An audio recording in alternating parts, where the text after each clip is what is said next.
benihnya lumayan mahal, jadi saya bilang Sultan Enzim. Nggak ada salahnya ya, karena kan belum ada yang pernah bikin. Halo teman-teman, Andi, thank you udah nonton di channel Dustin.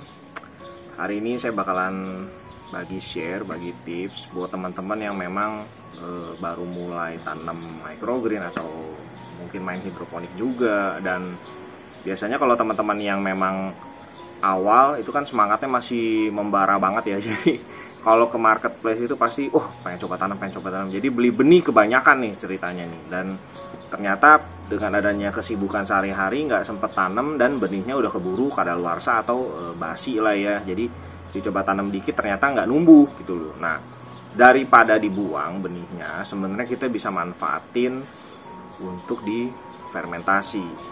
Jadi kalau teman-teman sudah tahu yang namanya ekoenzim, nah itu kita bisa pakai benih ini sebagai bahan organiknya. Sebagai contoh ini di sini saya udah ada benih wheatgrass. Ya, ini 1 kilo. Lalu ada lagi, ada suara Bapak Kelapa Muda. Memang tiap pagi dia pasti lewat. Dengeran ya. Nah, ini ada kacang tolo yang sudah kutuan sedikit, jadi lumayan kutunya juga jadi bahan organik juga. 1 kilo kita masukin aja langsung. Oke.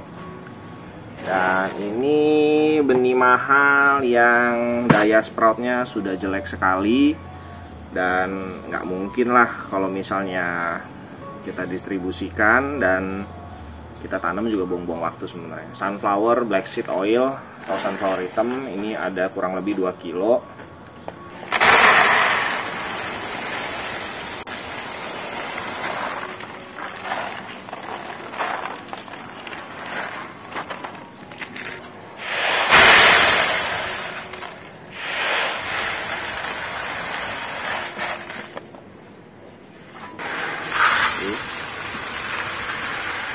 Berarti total di sini ada berapa ya? 4,5 kilo berarti. Berarti sesuai dengan rumusnya fermentasi ekoenzim, atau ya ada teman-teman yang bilang juga bioenzim dengan gula pasir.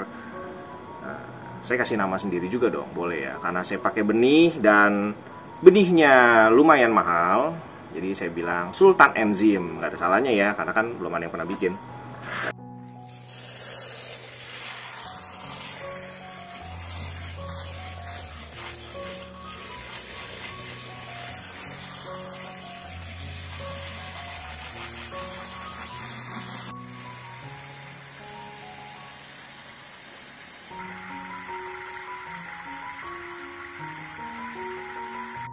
Bahan organik kacang tolo sudah direndam dan berkecambah. Timbang setengah ya, kita cari 2,5. Ini 2,5 kilo. Nanti kita akan tambahin lagi dengan biji kuaci.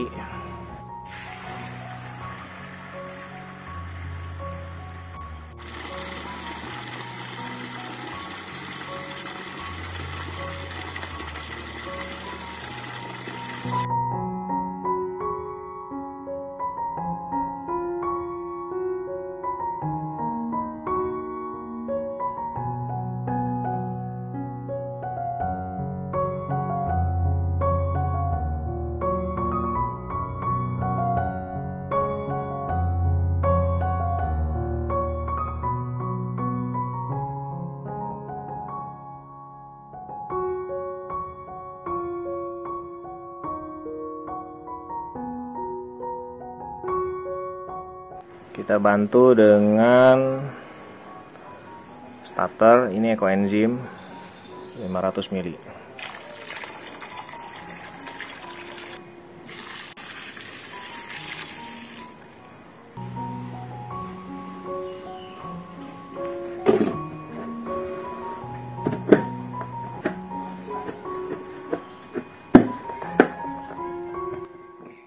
Saya udah ada yang sedang berjalan, itu 4 ember 25 liter seperti ini.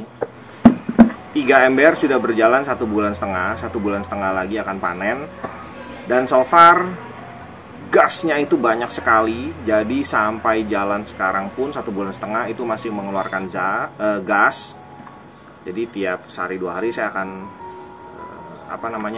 ini tutupnya saya buka dikit biar buang gitu. Nah besoknya pasti ada lagi tuh ngebelendung lagi gitu loh. Jadi memang gasnya banyak sekali ya, mungkin karena ini benih ini kan nutrisinya masih full ya, masih maksimal, masih 100%, dan ya belum terurai atau belum jadi sisa makanan kan gitu. Bukan sisaan, ini bener-bener pure nutrisi atau bawaannya ini bagus banget gitu. Jadi mungkin mikrobanya lebih bagus ya.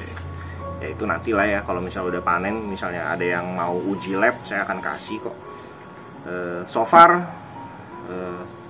tips dari saya, kalau misalnya ada benih lebih, kita bisa bikin fermentasi, dan airnya itu hasil fermentasinya selama 3 bulan ekoenzim ini kita bisa sebagai campuran air buat bilas-bilas atau semprot-semprot ini pekarangan rumah atau kebun kita yang memang tempat kita tanam. Jadi jangan dibuang benih yang memang sudah terlanjur beli kebanyakan dan tidak sprout atau sudah basi atau kadaluarsa. Teman-teman bisa bikin ekoenzim, bioenzim, sultan enzim atau whatever enzim. Yang penting jangan dibuang, kita manfaatkan, kita fermentasi dengan wadah yang baik, tunggu 3 bulan, lalu jadilah bermanfaat untuk proses tanam kita berikutnya. Kita bisa sebagai tadi ya, siram-siram pekarangan, itu jadi lebih bersih. Jadi mikroba baiknya itu nanti akan melindungi lingkungan tempat kita tanam.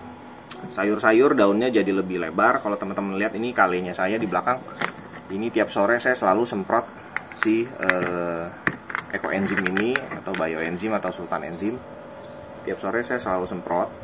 Jadi kalau pagi saya kasih guyur ponik pakai nutrisi AB Mix 1000 ppm.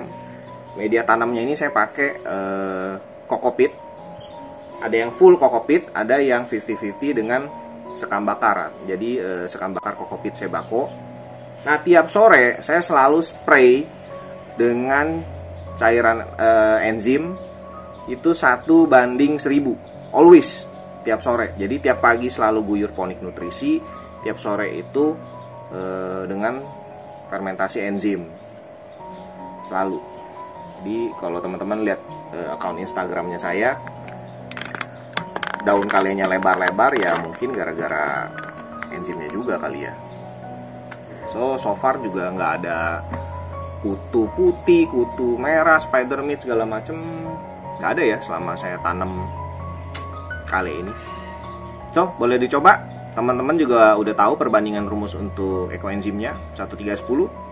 Dicoba, enjoy proses.